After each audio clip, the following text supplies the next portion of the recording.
আসসালামু আলাইকুম প্রিয় দর্শক, কেমন আছেন আপনারা? আপনাদের কোনো কিছুই দেখাইনি, কারণ ময়দা, সুজি, গুঁড়ো দুধ এটা দিয়ে আমি একটু মেখে নিয়ে তারপরে আমি একটা রুটির মতো বানিয়েছি গোল করে, আর দুটো ডিম পোস্ট করেছি। এটা শিখেছি আমি আমার আব্বার যে কলিগ ছিল দিদি সাহেব, ওনার কাছেই, ওনার ওয়াইফের কাছেই শিখেছি। বাসায় যাওয়ার পরে আমি ভেবেছি যে হয়তো অহংকারী হবে। আমি তাকে দেখে অবাক হয়ে তাকিয়ে রইলাম যে মানুষ এত সুন্দর হয়, এত সুশ্রী হয়, একদম সাবানা। তাকে দেখে বোঝা যায় না যে সে এরকম মার্জিত।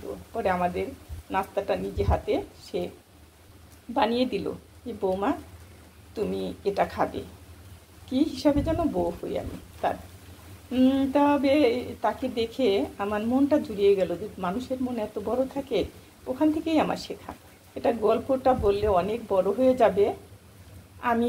আমার সাহেব সেরকম দেখার মতো সুদর্শন, যেরকম উঁচা লম্বা সেরকম সুন্দর, সেরকম তার চেহারা, গায়ের কালার, এক উচ্চশিক্ষায় শিক্ষিত, তাকে দিয়ে আমাকে মানায় না। কিন্তু তাকে দেখে আমি বলি, তুমি আমাকে কি দেখে এনেছিলে? সে আমাকে এত ভালোবাসে, এত আদর করে, আমি বলতে পারবো না।